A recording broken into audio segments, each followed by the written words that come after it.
दोस्तों जब भी मैं बात करता हूँ चाइनीज या नॉन चाइनीज फोन्स के बारे में, एक बात का यहाँ पे सवाल आता है, क्या हम चाइनीज फोन्स को यहाँ पे बैन नहीं कर सकते? कहानी जितनी ज्यादा सिंपल दिखती है ना, इतनी ज्यादा सिंपल है नहीं। चलिए बात करते हैं चाइनीज कंपनीज और नॉन चाइनीज में। चाइनीज में आपको पता है ना, Xiaomi, Oppo, Vivo, Realme, OnePlus, ऐसी ढेर सारी कंपनीज जो यहाँ पे काम करती है।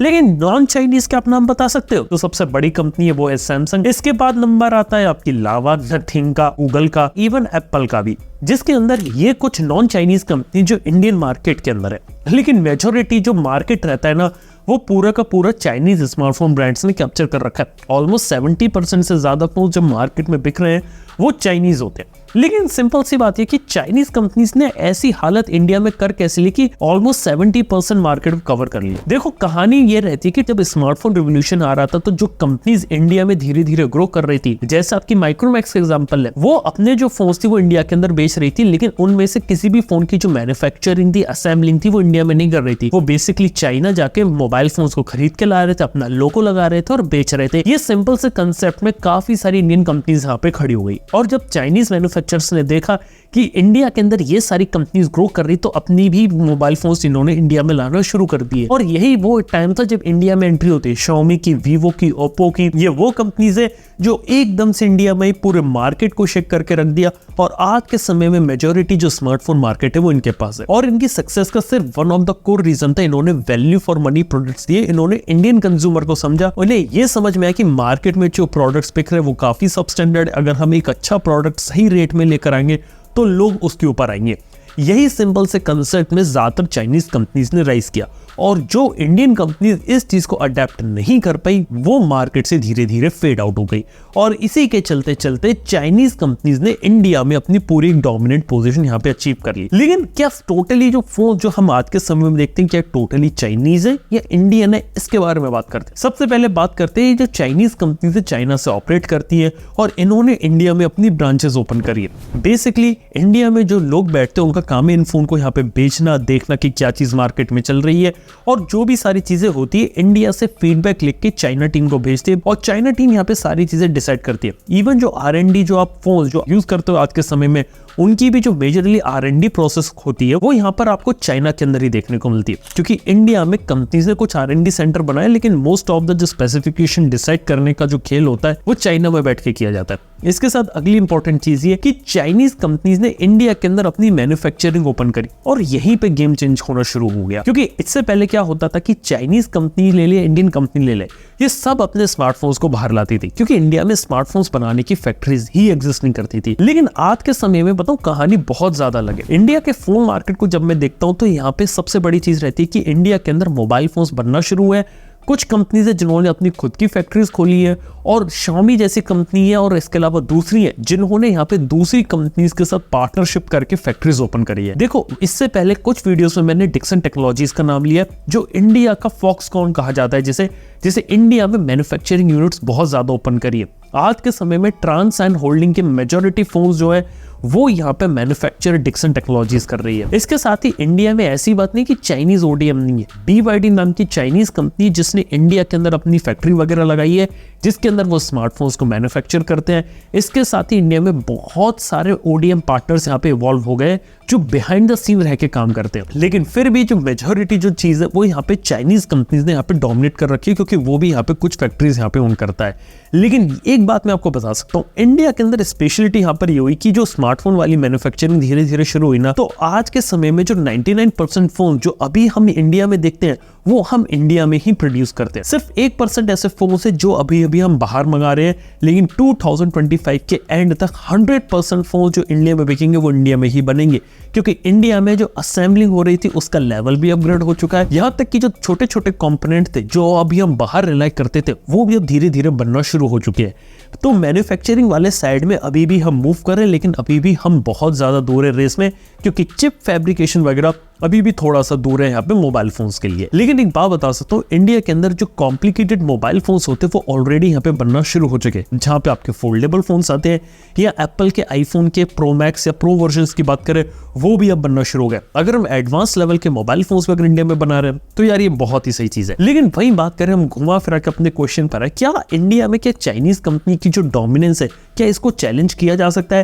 देखो अभी के करंट सिनेरियो को देख के लगता है बिल्कुल नहीं, क्योंकि इंडिया में जो चाइनीज कंपनीज उन्होंने अपना एक ऐसा मार्केट यहाँ पे ग्रैब कर रखा है जिससे कंज्यूमर को भी बेनिफिट हो रहा है और इन द एंड यहाँ पे जो बिजनेस जो रन हो रहा है उनको भी बेनिफिट हो रहा है। चाहे हम शॉपकीपर्स की बात करें, जो फैक्ट्री ओनर्स उनकी बात करें, ओडीएम पार्टनर्स की, क्योंकि बेसिकली पूरा इकोसिस्टम यहाँ पर आया, जिस वजह से एकदम से इन कंपनीज को इंडिया से हटा पाना बहुत ज्यादा बड़ी वाली दिक्कत हो जाएगी अगर एकदम से हटा दिया तो। लेकिन एक बात मैंने देखी है कि इनके आने के बाद दूसरी कंपनीज ने भी काफी ज्यादा इंप्रूवमेंट किया। सबसे पहले कंज्यूमर लेवल पे बात करते हैं, एक मोबाइल फोन के अंदर कंज्यूमर को एक बेटर स्पेसिफिकेशन, बेटर प्रोडक्ट मिलना शुरू हुए, जिस कारण से हर दूसरी कंपनी ने इनोवेट करना शुरू किया, और जिस कंपनी ने इनोवेशन नहीं किया, इनोवेट नहीं किया, वो आज के समय मार्केट से गायब हो चुकी है। और बताने की जरूरत है नहीं कि इंडिया के स्मार्टफोन मार्केट में कितनी कंपनीज आज से 10 साल पहले थी और आज के समय में है। इसके साथ ही बात करें तो चाइनीज कंपनीज के कारण ही सैमसंग जैसी कंपनी को इवॉल्व करना पड़ा, तब जाके सैमसंग को ज्यादा लंबे सॉफ्टवेयर अपडेट, ज्यादा बेटर प्रोडक्ट्स, नई नई चीजें ट्राई आउट करनी पड़ी, क्योंकि धीरे धीरे चाइनीज कंपनीज ने सैमसंग जैसी कंपनीज का भी मार्केट शेयर खाना शुरू कर दिया। इवन लावा का बहुत अच्छा एग्जांपल है। लावा जैसी कंपनी ने अग्नि 3 निकाला, जो कि इनोवेटिव फोन लगता है, क्योंकि अगर चाइनीज कंपनीज नहीं होती तो लावा को भी कंपटीशन नहीं आता, और लावा भी ये सीखता है यहाँ पे कि हाँ यार सामने से कंपटीशन आ रहा है, अब हमें कुछ नया, कुछ अलग करने की जरूरत है। अगर हम कुछ अलग या कुछ नया नहीं करेंगे तो यहाँ पर हम चाइनीज कंपनी से यहाँ पे नहीं लड़ पाएंगे। खैर, इस एटीट्यूड के कारण लावा अभी भी टिकी हुई है, धीरे धीरे काम कर रही है, और मेरे को लगता है कि आने वाले कुछ सालों के अंदर धीरे धीरे ये भी अपनी एक अलग पोजीशन यहाँ पे अचीव कर लेगी। लेकिन इसके साथ ही बात करें तो चाइनीज कंपनीज का एक मेजर इंपैक्ट पड़ा था यहाँ पे इंडिया में एम्प्लॉयमेंट देने में, क्योंकि यहाँ पे फैक्ट्रीज वगैरह ओपन हुई जहाँ पे इंडियंस काम करते हैं।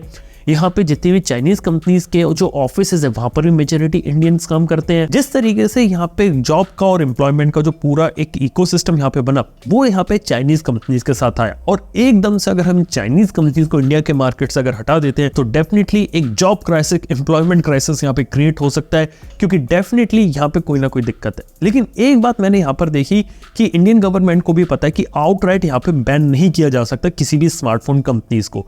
एक सिंपल सी बात बताऊं, 2020 में आपको याद है जब टिकटॉक बैन हुआ था, पबजी पहली बार बैन हुआ था, तब क्या हुआ था कि चाइनीज एप्स को बैन किया गया था, जहां पे उन पे ये एलिगेशन थे कि ये इंडिया की डेटा और प्राइवेसी को यहाँ पे हैम्पर करते हैं, जिस कारण से इन एप्स को बैन कर दिया गया। तो एप्स वगैरह को बैन करना कंपैरेटिवली काफी ज्यादा इजी था, लेकिन हार्डवेयर रूप में बैन कर पाना नेक्स्ट टू इम्पॉसिबल है, क्योंकि अगर बैन कर दिया जाएगा तो एक बहुत बड़ी प्रॉब्लम में यहाँ पे फंस सकते हैं। बेटर ये रहेगा कि यहाँ पे चाइनीज कंपनीज जो है उनसे अंदर ज्यादा से ज्यादा पावर अगर इंडियंस के पास हो, या फिर चाइनीज कंपनीज किसी जॉइंट वेंचर में इंडियन कंपनी के साथ पार्टनरशिप करें तो एक बेटर चीज है। हाल ही में हमने सुनी थी न्यूज की वीवो एक ऐसा पार्टनर ढूंढ रही है, जहां पे कभी पता चलता है रिलायंस से बात चल रही है, कभी पता चलता है टाटा से बात चल रही है, कभी पता चल रहा है JSW से बात चल रही है। इसी के साथ ही यहाँ पे ट्रांसाइन होल्डिंग है, जिसकी जो स्मार्टफोन मैन्युफैक्चरिंग यूनिट है आई स्मार्ट यू, वहां पे 50% से ज्यादा शेयर डिक्सन नाम की इंडियन कंपनी ने ले रखा है।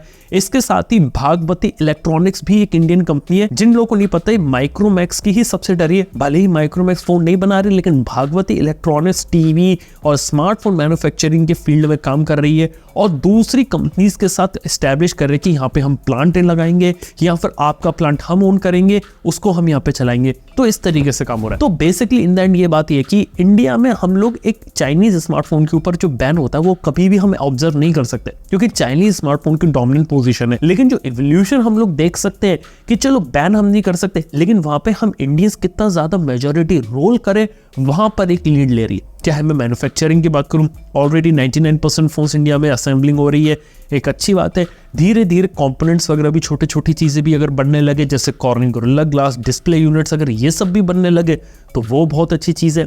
इसके साथ ही हम इंडिया से एक्सपोर्ट कर रहे हैं मोबाइल फोन्स को, तो वो बहुत अच्छी चीज है, क्योंकि इंडिया से जो स्मार्टफोन जो एक्सपोर्ट किए जाते हैं उसमें से नंबर 1 पे हम लोग यहाँ पे एप्पल के आईफोन की बात करते हैं। तो वो एक अच्छी चीज़ है कि एटलीस्ट हम मैन्युफैक्चरिंग साइड और यहाँ पे इंप्रूव कर रहे हैं और इस वजह से धीरे धीरे अपॉर्चुनिटीज क्रिएट होंगी। फ्यूचर में हो सकता है इंडियन कंपनीज भी यहाँ पे काफी अच्छा काम करें। इसी के साथ ही बात करें तो यहाँ पे दूसरी कंपनीज जैसे गूगल भी अब इंडिया पे फोकस करे, जहाँ पिक्सल 4 पहले इंडिया में बनते ही नहीं, तब धीरे धीरे पिक्सल 8 सीरीज इंडिया में बनना शुरू हो चुकी है। और इसी के साथ ही टेलीकम्युनिकेशन स्पेस में भी हम काफी अच्छा काम कर रहे हैं, जहां पे पहले हम जो टेलीकम्युनिकेशन के इक्विपमेंट्स पहले बाहर से खरीदा करते थे, आज के समय में हम इंडिजिनस टेलीकम्युनिकेशन इक्विपमेंट्स बना रहे हैं। चाहे मैं जियो की बात करूं या BSNL की बात करूं, BSNL TCS जैसी कंपनी से इक्विपमेंट्स यहाँ पे ले रहा है, जो बहुत ही अच्छी चीज लगती है। इसके साथ ही इंडिया में ऑलरेडी 6G के डेवलपमेंट में भी काम हो रहा है, क्योंकि अगर आप लोग को याद होगा तो 3G 4G 5G में इंडिया का जो कंट्रीब्यूशन था डेवलपमेंट पे वो बिल्कुल नहीं था। लेकिन अब फाइनली इंडिया में आपको टेस्ट बेड्स और अलग अलग चीजें देखने को मिल रही है, जहां पे कुछ ना कुछ यहाँ पे आपको 6G का जो इन्वॉल्वमेंट होता है वहां पे इंडिया की तरफ से भी आएगा, जो बहुत अच्छी चीज लगती है। ओवरऑल बात करें तो हाँ यार, स्मार्टफोन इंडस्ट्री बहुत ज्यादा बड़ी है। चाइनीज बात करूं, नॉन चाइनीज बात करूं, ये लोग मार्केट में हमेशा रहेंगे और मार्केट में आने वाले समय कुछ एक आध प्लेयर्स भी यहाँ पे आ सकते हैं।